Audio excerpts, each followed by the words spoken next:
One thing I did is I went to acting class. You know, I didn't participate because you would never want to see me act. It would be horrible.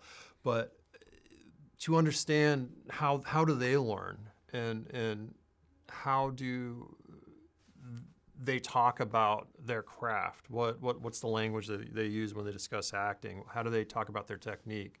What kind of techniques do they use? And so it helped me sort of fill a toolbox that when I'm on set and something's not working, or I want to change the direction of a scene, you know, I could say something quickly that they'll understand in that regards. It's good to understand the different schools of acting, you know, Stella Adler, Meisner, Chekhov.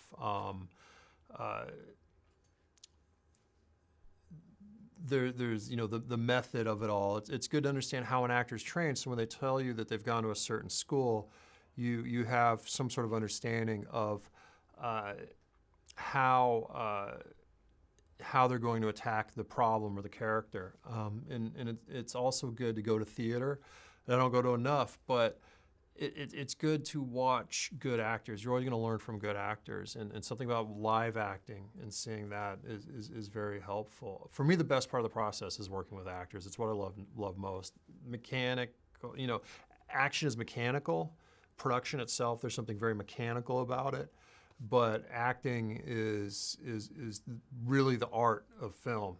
It's the soul and the spirit. I like shooting in vehicles.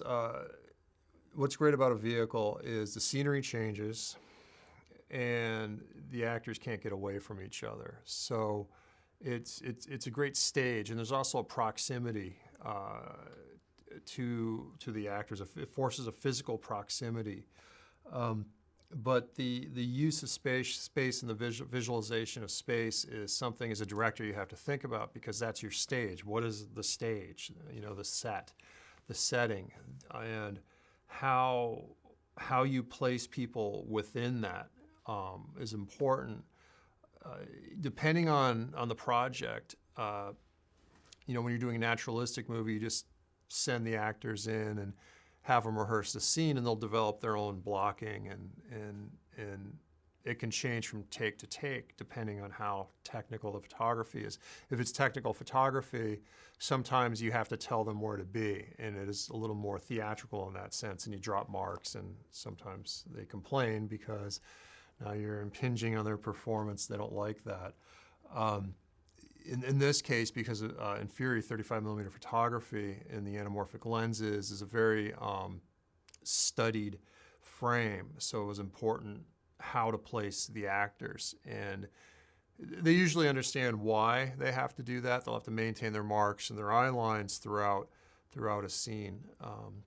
But even just how close they are to each other, the types of lenses used, all these things have an impact on the psychology of a scene. My director of photography in Fury and End of Watch, Roman Vasyanov, would always talk about what is the optical psychology of the character, and that would help him understand then how to photograph the moment. When you add sound to the image, and not just sound, but very strategic, thought out sound, everything you hear in a film is in Pro Tools, and there'll be dozens and dozens of tracks and little sounds on each track attached to the frames of the film. And adding a dog barking, adding a child crying, a bottle breaking, a jet going over at the right time can help shape the world and the story and remind us that there's this larger world happening.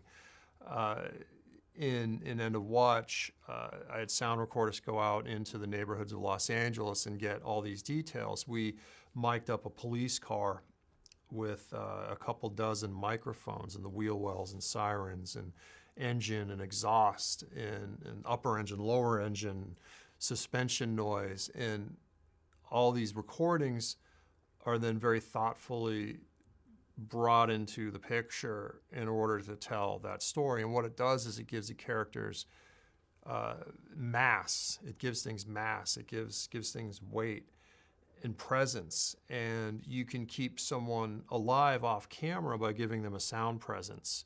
So it's pretty technical, and you lean on you really lean on the experts. You really lean on your sound designer.